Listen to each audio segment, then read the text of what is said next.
The BEETS family faces a race against time as they try to extract dirt from the frozen mining cut.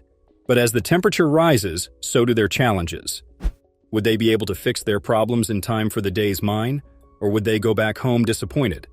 Stay tuned to find out. In the heart of the operation, Kevin BEETS finds himself battling a mechanical breakdown in one of the trucks. With the fleet frozen, their efficiency takes a hit, and the pressure is on. He complains sadly about the amount of time they have wasted and how important it is for the continuity of their show that the trucks get back on track. He says that if they don't fix the truck as soon as they can, they will be seriously behind their schedule. Meanwhile, the relentless Ruby Mahoney is digging deep, uncovering signs of gold in the soil. The promise of hitting the fabled white channel page keeps the team motivated, but challenges persist. Back at the truck, Kevin faces another breakdown, putting operations on hold. The radio crackles with urgency as the team scrambles to fix the issues and keep the tight schedule intact. Again, Kevin complains about how hard it is coping with the excesses of the rock, breaking down from time to time without any signs. He emphasizes the need for the trucks to be back in action ASAP. The mining team, despite setbacks, presses on with determination.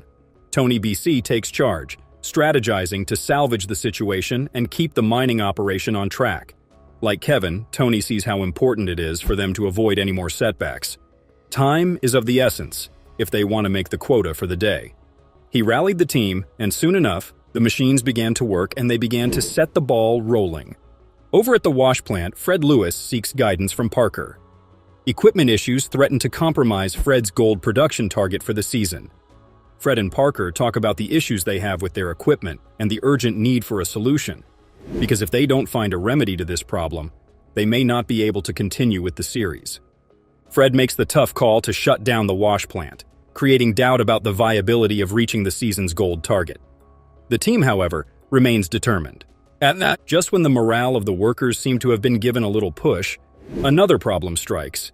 Dave encounters difficulties with a jammed tail pulley, causing another setback. The team works tirelessly to resolve the issue and resume operations. Amidst the challenges, a potential gold discovery in a broken rock renews hope for Dave's team. Despite setbacks, the miners remain committed to overcoming obstacles for a successful season. Dave's confidence, and that of the other miners, is renewed by the discovery, despite the hiccups they encountered. He is sure that they will strike gold more than they have ever struck before.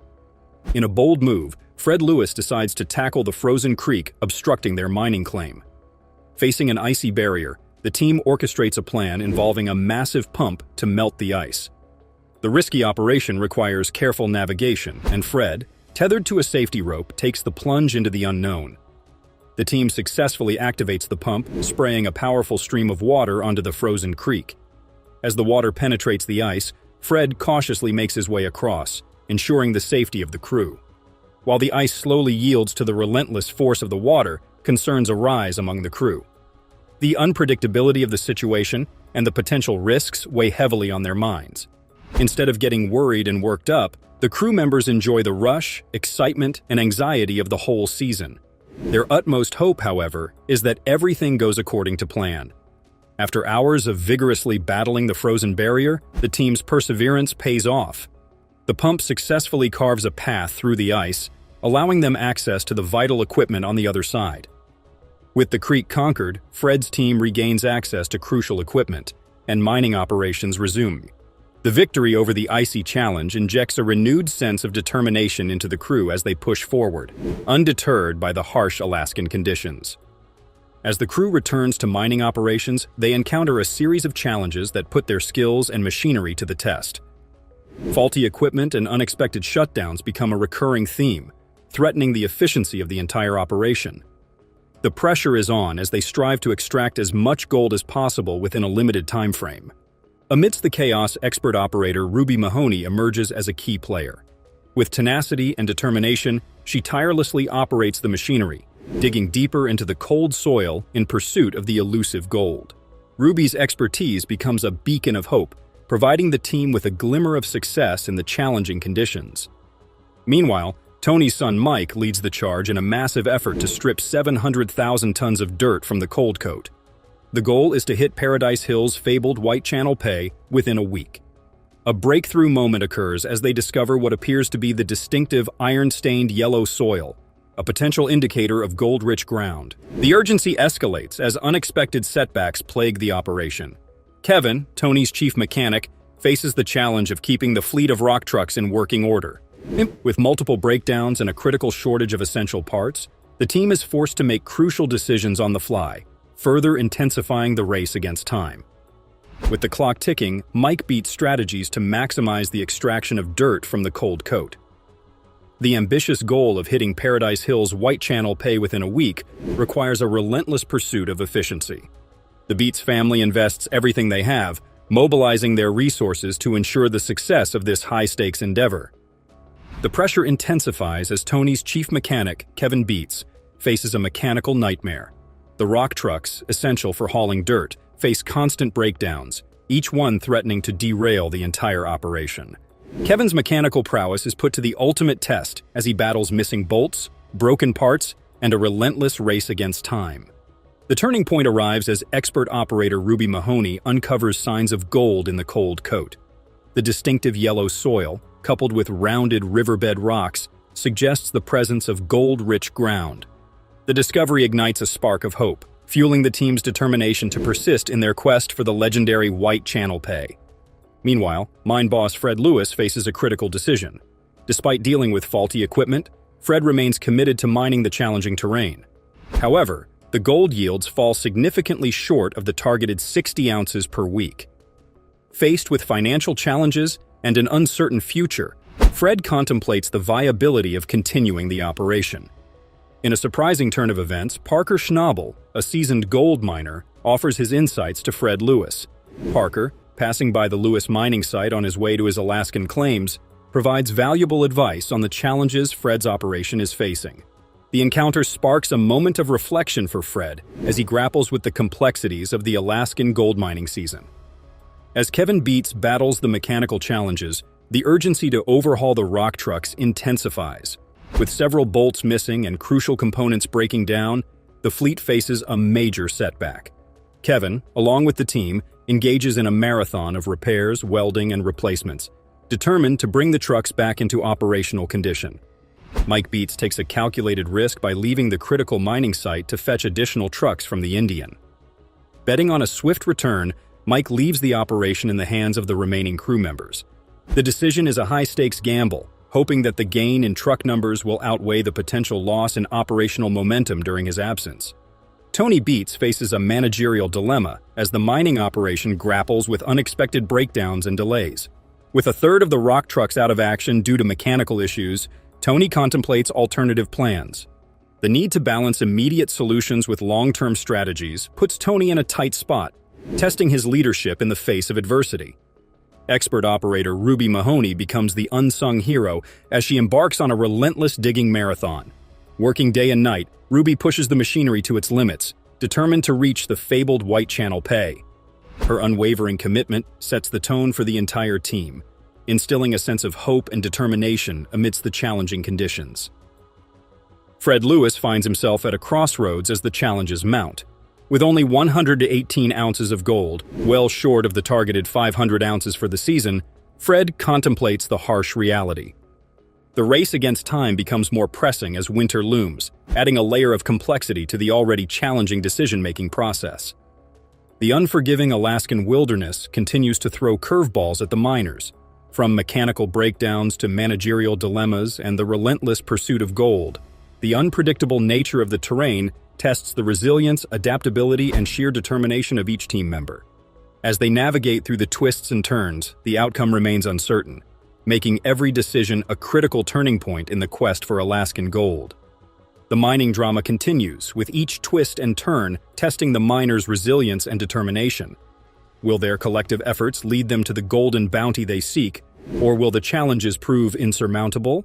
Stay tuned for the next thrilling chapter of Gold Rush: Trials of the Thaw. Don't forget to subscribe and join us on this roller coaster journey through the Alaskan wilderness. Gold mining may look very careful and serious, but even the most skilled miners make mistakes from time to time. Miners have had their fair share of ups and downs, from small mistakes that are easy to miss to big ones that cost a lot of money and make team members angry. Come with us as we look into the most stupid parts of the gold rush, putting the million-dollar dredge down. The dredge owned by Tony BEETS sank for the second time in 6 weeks. He was told to go down and check on the dredge, even though it was his day off. What Tony saw when he got there could have been better. That machine held a lot of money, and it was just sitting there. It wasn't a happy moment. It looked like the team knew how bad things were, but they didn't know where to begin. The issue had to be fixed, but it was extra hard because the machine had to work by the time Tony got back. They were working on the pontoons to get rid of the water and get the dredge to float again. They thought something was broken. The pontoons quickly filled with water. Knowing how bad things were getting, one of the team members just turned around and signed, saying that Tony and Kevin would not be happy with this. When they tried to fix things quickly, there was too much water in the pontoons, so they just tried to lighten the load to get rid of the weight. They were sure that the boss would not be happy with them because the company loses about $1,000 an hour when the digger is not working. In the end, that's a lot of cash. They set up 6 pumps to drain the water to fix the problem with the pump that was sinking, but they knew they were losing. They didn't even believe the pumps could do the job. Mike really helped them out by getting a strong pump that could move 3,000 liters of water per minute. After fixing the pump, they left it to do its job. They remembered that $1,000 went by every hour. They had been pumping for water for 12 hours and spent $12,000 on it. They finally pumped the water out of the pontoons. They needed to figure out why the digger sank in the first place. When Roger Redball looked at the dredge and saw that the doors were open, it was a big surprise. The team had been working on their own problems and trying to get through the cut. They realized that this wasn't a natural or technical failure, but rather an error made by a person. Because the doors were open, sand and water could get into the pontoons and cause the dredge to sink. The whole thing was their fault. When Tony and Kevin got back from the sale, they did what they were supposed to do and asked what happened. The mine boss still wanted to know why the doors were left open, even after he knew what had happened. It turned out that the night shift team was to blame. They weren't looking at the digger. Now that the pontoons were fixed, Tony didn't want to point the finger at anyone. He just wanted to turn the dredge around and use it again. Again, the groundwater and water from the holding pond made the dredge float. They were getting ready for the next step. She and her team showed that they were ready, and they asked Mike right away how to move the dredge. Kevin told them to work quickly so Jason wouldn't be able to start digging in the new area. The dredge was going to be turned 90 degrees, which would make the tailings line swing over the road. Careful steps were needed for this. They looked and saw that the back end was pretty close to the shore. With a very important moment coming up, the team knew they had to make some tricky moves to get the dredge through a tough spot. They were hoping that they would be able to make the turn. Even though there might be some problems, they were happy and glad when the dredge was finally in the right place because everything went as planned. When the turn went well, the team took a look at what had happened and was happy with how things turned out. Now that the dredge was ready to start getting gold again, they were excited about the chance to get some prizes.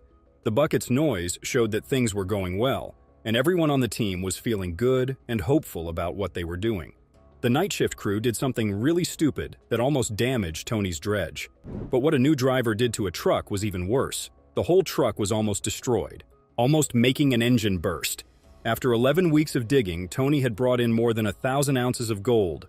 But he wasn't completely happy. There had to be more made. In 2 of his cuts, the 8-acre blue cut and the 9-acre cold cut, he was trying to catch Paradise Hill's sought-after white Chanel pay run. But the weather had been bad for him for the past 6 weeks. He was back in the cold cut, where there was still a lot of money to be made. To make up for the time he lost, Tony planned to sluice day and night for the first time this season to double his output. 3 new drivers were brought in to help the team because there was a lot of work to be done. The 3 guys were way too excited about the season. They thought it was great to be over there trying to work off the ladder and hoping to work in the yard and see some real good. It was better than seeing them with fancy jewelry on. They had to show Tony they had the right skills before they could work the night job. The boss had a lot of faith in them. He told them that if they were smart and wanted to learn, they could learn anything about welding or motors. They could find a way through life if they knew which way to go. The rookies were to be trained by Megan Gondet, who had worked for Parker before going back to work for Tony the previous year. Thomas was one of the newbies, and she told him not to do anything crazy, but to focus on being more productive. But Thomas had done a really stupid thing. It was back at the yard that lead mechanic Kevin Beat noticed something wasn't right. He was working on the trucks that were needed for the Paradise Hills Blitz. Where was the fourth truck? It turned out that Thomas was in charge. The trouble was that truck number 4 was broken, too hot, and couldn't be used. Kevin marked cars that needed repairs before they could be used with lockout tags. What a stupid thing Thomas did. He didn't care about the tag, and it wasn't even signed. Thomas made a big mistake for a first-timer. It was a big deal to take a truck with a lockout tag on it. Thomas was putting the engine at risk, and Tony now knew about it. Thomas had a good chance of getting sent off, but it didn't happen. Gold Rush, the famous Discovery Channel show, from which he makes a lot of money with each episode. Parker's fame isn't just due to the money, it's also due to his unmatched skill and talent as a gold miner. His fans have been glued to their screens for weeks, cheering for him no matter what. Parker has made a lot of different kinds of money, not just from Gold Rush. One of these is by starting his own businesses. He has started his own mining company, as well as a jewelry and clothing line, which shows that he can see chances quickly. Because of these businesses, Parker is very wealthy and a major player in the business world.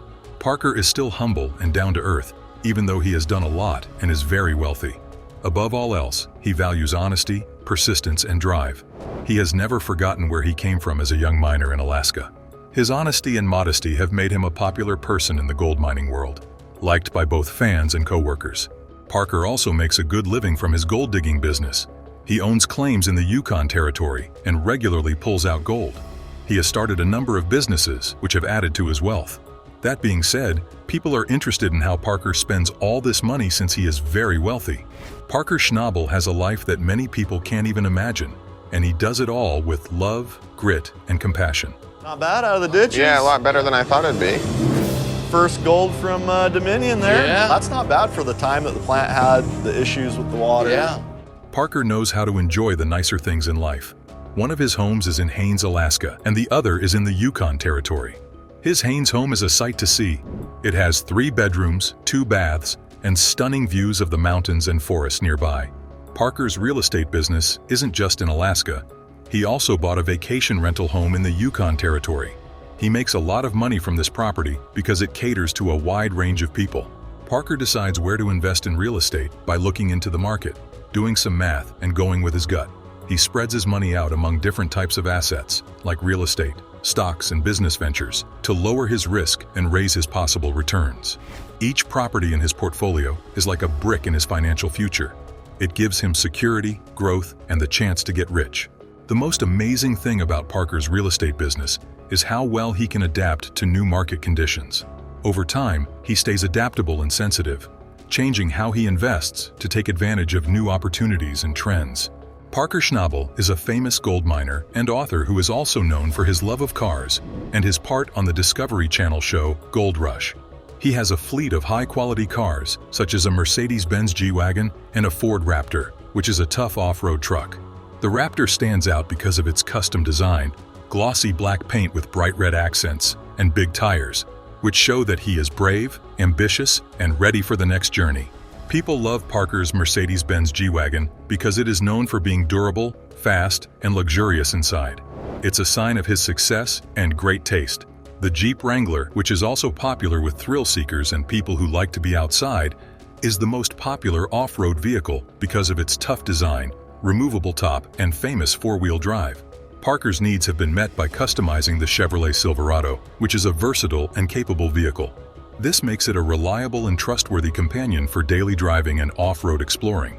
Parker's cars are unique and practical, but they are also a reflection of his personality and hobbies. I shouldn't be gone long, but I just wanted to make sure you guys were all good and didn't have any concerns or questions. There is a story behind every car in his collection. Some of them show how much he loves off-road adventures, or how much he loves expensive and stylish things. As things stand, he is living the good life with his real estate and car collection. The real question, though, is what will happen to Parker after that. He is strong-willed and full of energy, so he can do anything. Who knows what other wins he will have in the future? One thing is certain: Parker Schnabel is living his dream in style. Another great thing about Parker Schnabel is that he is a great author. He has written 2 books about his amazing life. Parker's first book, Golden Dreams, the memoir Chasing Golden, Finding My Fortune in the Yukon, is a fascinating look into his amazing journey. Through vivid stories and honest reflections, Parker takes readers on an unforgettable journey.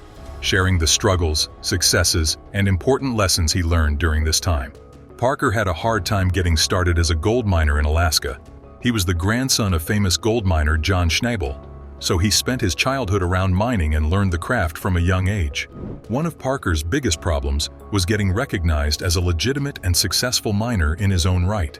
He did this by renting a claim on Porcupine Creek and starting his own mining operation, even though he didn't have much background or money. People in the mining industry became more familiar with him as his business grew. His ability to find gold in places no one else had looked earned him the respect and reputation of his co-workers. Along the way, Parker met many interesting people who gave him different ideas about the business. This journey of self-discovery, growth, and change showed how brave, stable, and determined he was. Golden Dreams and Audacious Gold, Parker Schnabel's 2 books, give readers a unique look into the gold mining business. In Golden Dreams, Parker writes about his own experiences and encourages readers to go after their own goals, even if they seem impossible. In Audacious Gold, How I Turned Passion into Profit, Parker shares the knowledge, strategies, and wisdom he has gained in the gold mining business. One of the main ideas in Audacious Gold. He needs to go down a little more, right? Yeah, but this end needs to go that way, Parker. Like about a foot. It can't because he needs to go down because the screen deck's in the way. Oh. Is how well Parker understands how complicated the gold